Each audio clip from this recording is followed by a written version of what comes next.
부정평가가 49.5%고 긍정평가가 46.5%입니다. 그러니까 지난주에 비해서는 조금 거의 보합세에 가까울 정도로 조금 빠지고 조금 오르고 그랬습니다. 근데 추세 자체는 여전히 긍정평가는 하락세이고 그다음 부정평가는 지금 계속 올라가고 있다라는 좀 측면인 것 같은데 우리 김명민 부시장님 보실 때는 지금의 추세 이제는 추세가 돼버린 것 같은데 여기서 더 빠졌으면 큰일 났을 거예요. 네. 근데 지금 아마 이 정도 상황까지 내려왔으면 이번 주에는 반등을 기대했을 것 같아요.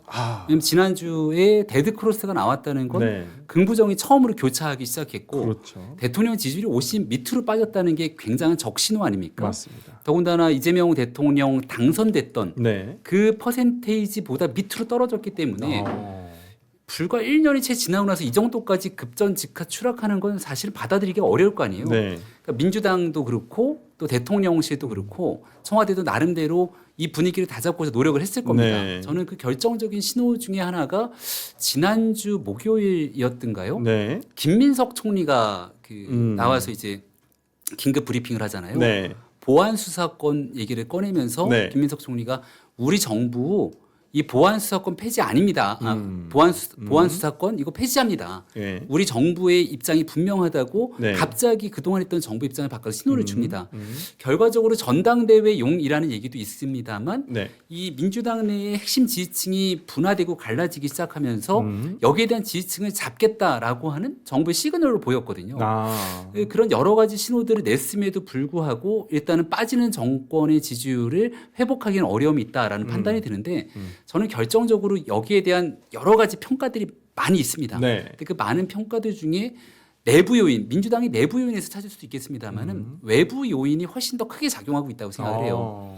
지난 1년 동안에는 누가 뭐래도 이재명 대통령 혼자 수비수 없는 동무대에서 혼자 단독 드립을 하면서 경기를 했던 시기라고 생각합니다. 왜냐하면 수비수가 없다는 건 이재명 정부의 독주를 막아야 될 야당이 제 역할을 하지 못하고 있었고 네.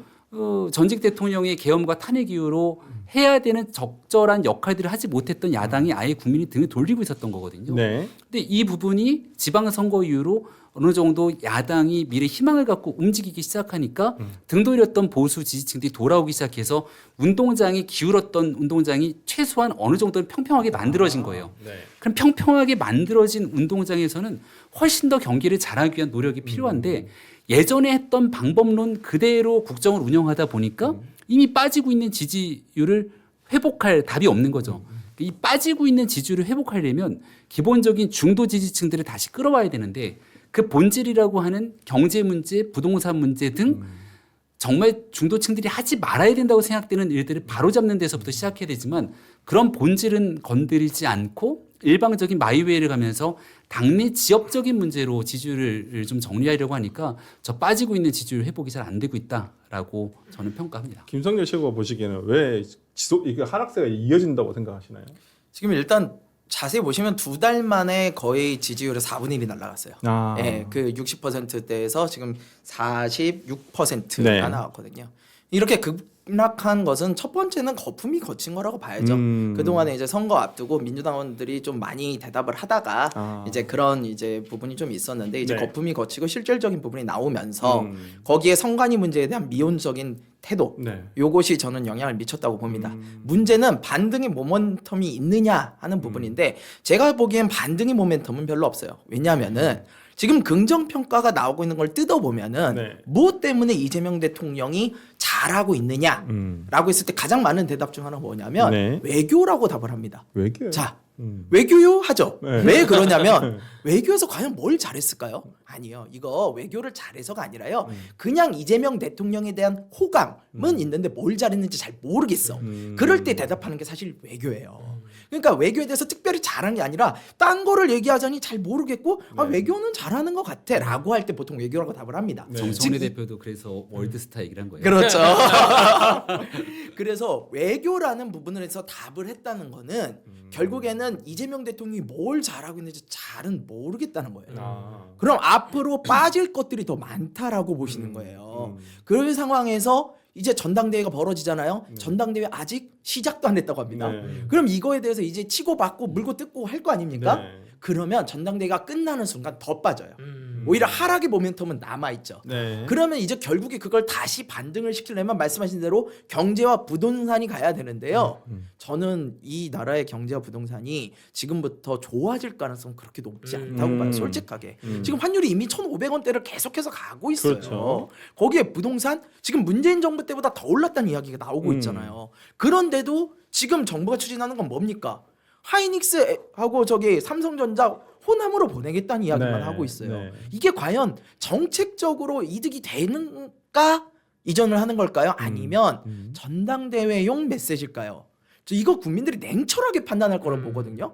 저는 그런 면에서 봤을 때 앞으로 이 하락 추세는 더 이어질 수밖에 없다. 이렇게 보여요. 아니, 그럼 강대희 변호사 이거 여쭤볼게요. 그러면 네. 방금 말씀해 주셨듯이 지난 주말 내내 달궜던 것이 솔직히 호남 반도체에 네. 대한 논의에 대한 네, 내용이었고 호남 반도체에 대한 투자 유치라든지 이런 내용 등이 예를 들어서 이 반등의 모멘텀이 될 수는 없을까요?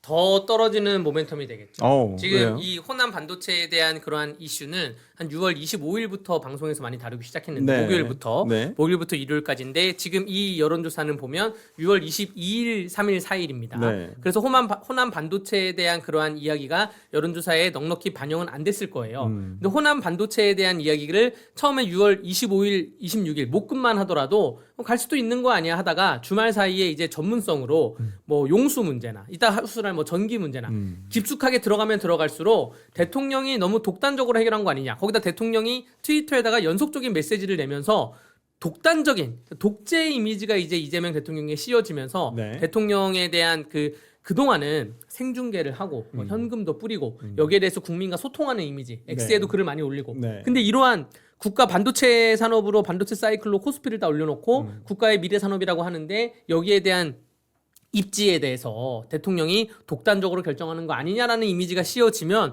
그러면 지지율은 더 하락할 수밖에 없는 것이죠. 아니, 그리고 인구 구도가 네. 뭐 수도권, 충청, 영남, 뭐 강원, 호남 이렇게 있는데 네. 호남에 그 밀어주겠다라는 걸 대통령 입에서 나오는 순간 나머지 분들에 대해서는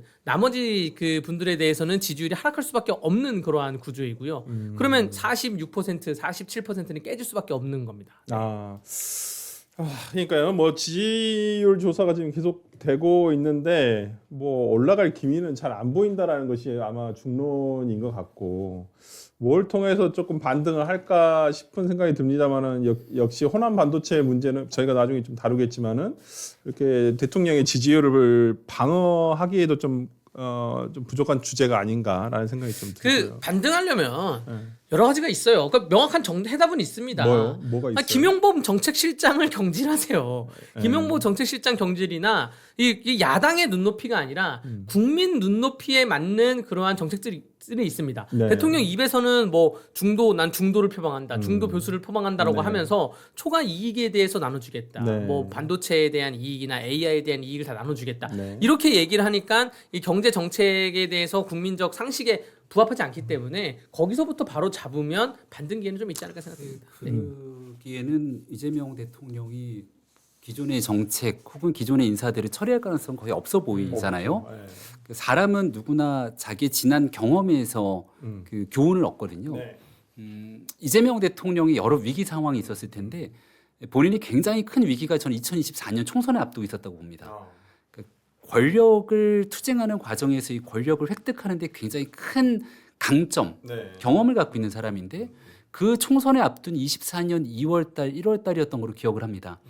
이때 이재명 대통령, 당시 이재명 대표와 결이 다른 사람들을 줄줄이 공천에서 학살을 해요. 맞아요. 그러니까 비명행사 공천이라 해서 그해 1월, 2월 달에 말짱한 사람들이 현역 국회의원을 다 컷오프를 칩니다.